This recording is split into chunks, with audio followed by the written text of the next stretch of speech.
গত বছরের ৪ আগস্ট মুন্সিগঞ্জ শহরে জুলাই গণঅভ্যুত্থানে শহীদ হওয়া উত্তর ইসলামপুরের ৩ পরিবার, মুন্সিগঞ্জের আলোচিত সেই ১৩১ বছর বয়সী নারী যিনি রমজানেও রোজা রাখেন সব কয়টি, সেই ভিক্ষুক নারী যার পায়ে বিদ্ধ হয়েছিল জুলাই আন্দোলনের গুলি, তাদের সাথে ঈদ শুভেচ্ছা বিনিময় করেছেন মুন্সিগঞ্জ জেলা প্রশাসক ফাতেমাতুল জান্নাত। বৃহস্পতিবার রাতের আধারে জেলা শহরের উত্তর ইসলামপুরে শহীদ সজল মোল্লা, শহীদ নূর মোহাম্মদ ওরফে ডিপজল ও শহীদ রিয়াজুল ফরাজির বাড়িতে যান ডিসি। এ সময় পরিবারগুলোর খোঁজ খবর নিয়ে তাদের সহমর্মিতা প্রকাশ করেন।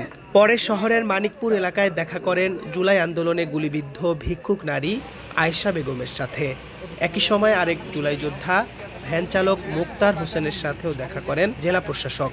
মুক্তার হোসেনের অন্ডকোষের পাশে এখনও গুলি রয়ে যাওয়ায় ব্যবস্থা নেওয়ার আশ্বাস দেন ডিসি। পরে জেলা প্রশাসক ফাতেমাতুল জান্নাত সম্প্রতি শহরের আলোচিত নির্যাতনের শিকার শিশুর বাড়িতে ছুটে যান। এ সময় পরিবারটির খোঁজ খবর নেওয়ার পাশাপাশি ঈদ শুভেচ্ছা বিনিময় করেন তিনি। শেষে জেলা সদরের রামপাল ইউনিয়নের পানহাটা এলাকায় ১৩১ বছর বয়সী নারীর বাড়িতে ছুটে যান জেলা প্রশাসক। সেখানে বিনিময় করেন ঈদ শুভেচ্ছা। কেমন আছেন? ভালো? চাচি ভালো আছেন? আচ্ছা, জ্বর আসছে?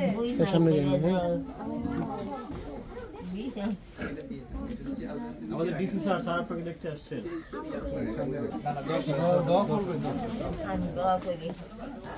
এই যে এটা রাখেন আপনার কাছে।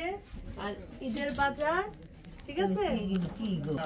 সেমাই, চাল, মুরগি, ঈদের বাজার খাওন নেই। হ্যাঁ, আচ্ছা।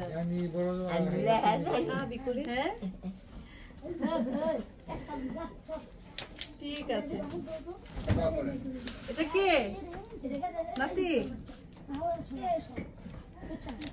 ভালো থাকেন। হ্যাঁ, ঠিক আছে, দেখা হবে। পরিবারগুলোকে ঈদ উপহার হিসেবে জেলা প্রশাসক তুলে দেন বিভিন্ন পণ্য সামগ্রীর ডালা ও নগদ অর্থ। এ সময় জেলা প্রশাসনের ঊর্ধ্বতন কর্মকর্তারা উপস্থিত ছিলেন।